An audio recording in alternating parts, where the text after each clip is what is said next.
Hi everyone, this is Sunette, and in this video we are discussing conflict. Now, the dimensions of conflict that we're going to be discussing in this video is in relation to, you being exposed to conflict with those closest to you in your life. And the exposure of conflict that we're going to be having a look at here is where the conflict is personally directed to you, or where, two people or more, in your life are in a conflicting experience and you're kind of in the middle of it all right?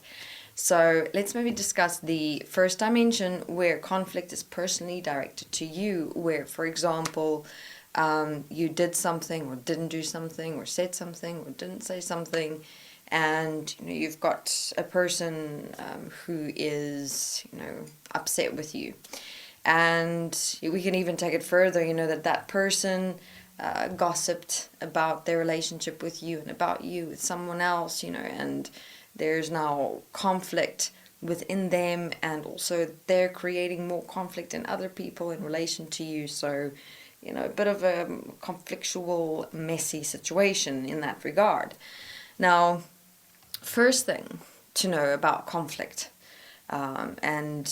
Here the conflict in relation to especially the emotional factors that's involved with conflict. Emotional factors meaning where you could now also be reacting to that person or all those other people reacting to you, and that only adds, to the entire experience, to the relationship dynamics in a compromising way. And this is where, the most challenging moment comes, which is where, to resolve the conflict, for you to be able to direct and resolve, what has transpired, you have to be calm, you have to be stable. So what does that calm and stability mean? It means you have to assist and support yourself to be able to get to a point within you where you can stand outside everything that's happening and observe, kind of really step back, even from yourself, even from your own reactions and inner conflicts that may arise. Because this is an interesting thing about conflict, when it either happens within you or in your personal relationship with someone else. It's like it's got this like mist, that spreads everywhere into everything and everyone, and it just like becomes this entity or this force that feeds off of everyone's emotions, and then things can spiral out of control, quickly and easily within you, within them, within everyone else.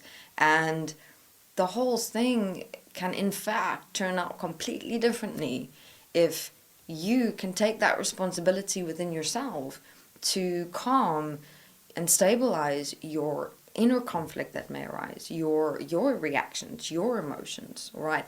Now, I know there's also that one tiny little voice that can interfere within this regard, and that's that tiny little voice that says, no, but they did this to me. They made me feel this way and experience myself this way. They're responsible for this conflict within me, So right there is mostly, why conflicts go spiral out of control or compromise relationships, compromise personal relationships, personal relationship even with yourself, because everyone's blaming, everyone is in that conflict, in the emotional turmoil, and no one is willing to or even realize that they have the ability to, just take responsibility for themselves, for the whole situation, for everyone within it, and direct it to a point of, a solution for everyone, even for yourself as well.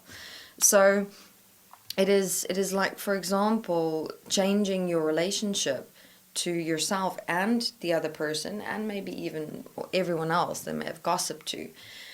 Changing the relationship to a point where instead of continuing to fight them, even within your own mind, your own emotions, feeding that whole spiraling out of control conflict situation, instead of fighting it, which is what we tend to do, you embrace it. and you embrace everyone within it and say, okay, I'm going to be the one that'll take full responsibility for everyone and everything within the situation, within this experience. What does that embracing and taking responsibility mean? It means that first and foremost, you've got to take responsibility for you. Because in taking responsibility for you within yourself, the within will reflect in the without. In other words, if you can calm and direct and stabilize your emotions within yourself, the inner conflict that may have ensued within you, you'll find you'll be able to direct and resolve the conflict outside yourself. All right. So step one, whenever someone has a personal conflict toward you, and they're exerting all their emotions and experiences and things through their words and their behavior, and you're finding you're also in inner conflict and turmoil within you, first take a deep in-breath and a deep out-breath and say, look, I can see that you've got a personal conflictual point in relation to me. Give me a moment or give me some time. There's some things I would like to sort through and direct within myself. And then once I am stable and ready, I would like to sit down and, really discuss this. So then you create first for yourself the space and time to, sort through your emotions, your reactions, your thoughts and backchats that were coming up inside of you in relation to what had transpired with this particular person, and maybe even outflow consequence with other people, because of that moment of conflict. And once you're clear within you, then ask yourself, all right, how can I resolve this conflict with this person? What's really going on within and behind it all? Where's my responsibility within it? How did I contribute to it? Where can I apologize? Or where could there have been miscommunication or a misinterpretation of some sort or another?